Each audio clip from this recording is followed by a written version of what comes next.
sa Centro Escolar. Sinubukan ko minsan na i-dunk yung bola dahil napapanood ko nga sa TV, gano'n. Sabi ko, tapos nagawa ko nga, sabi ko, kaya ko rin pala yan.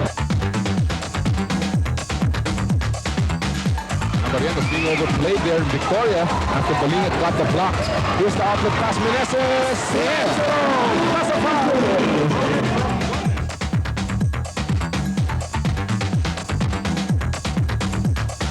Parang kung pagkasalit, try na rin natin yung pagdang. Because of the fast break that scored by Latin by Meneses. Whoa, what a goal! Oh my God, it took about 3 seconds in the air before he finally put that ball down. Terrific move from the aerial Voyager. Siguro yung katawan lang siguro, iniingatan ko lang palagi yung mga legs ko. But the team is not going to let him work, but they'll see the small man comes in and steals the ball. Victoria drops it off to Meneses! Woo! What a move! Here's that acrobatic move by the aerial Voyager.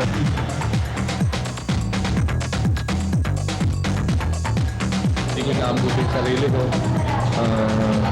Tulog ng maga, yung mga ganun. Siguro yun lang ang pinaka-preparation ko para maging masigla palagi. Natatatong double na pagkatapos ang laro ni Ricky sa Cubeta Asal ko. Meneses palarawan na naman! Ayos ka! Nagtago sa mataas itong si Wilhelm Meneses. Buti hindi nagdadala ito ng boomings. At doon nagbabasa sa itas. Idol ko talaga si Sam Willie, may mga kaya na. So, kung gayahin yung mga ginagawa niya. There's Villamin. Trap.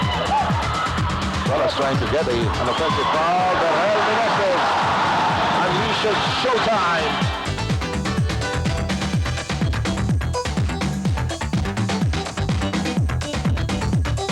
Sana nagpapasente sa game. Minsan, kung saan naman dumarating yung hindi ko naman kinakalang mangyari yung ganun. Bira. Well off of the goal team. Meneses. Oh, beautiful play! Great play by the aerial Voyager. Presence of mind behind the back. Over the head actually to avoid Victoria. Yung shoot, minsan, kumbaga saan nangyayari na lang. Kumbaga saan pagkakataon na lang nangyayari yung ganun. Magandang tira. You look at playing the outside, drawing Holland out. Meneses inside. Oh, what a shot! He gets it. What a shot by the aerial Voyager. Oh boy. Nalala kami nung first conference, siyempre nag-i-aim kami mag-Grand Slam dahil kami lang yung team na maka-Grand Slam dahil nakuha nga namin yung All-Filipino. Marks. Awkward situation. Good defensive job by Mel.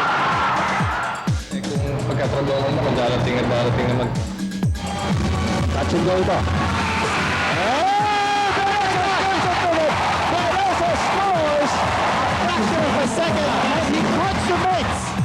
bago magsimula yung conference na talagang pinaganda ko, sabihin na nagbunga naman yung pinaghirapan ko. Siguro, sa swerte, baka makuha ng balita. No more timeouts for Sankis. They have to go and shoot. Red Marata.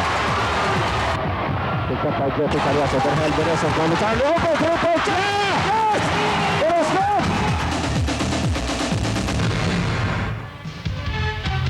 Well, I somehow guessed from that three-point shot against Alaska would be the #1 player for Verhel. After all, that was the shot that really broke Alaska's heart during the last All-Filipino finals. That's for sure. And Sean Chambers actually taught me a word that it's called hopsa, and that's, you know, the guy can jump.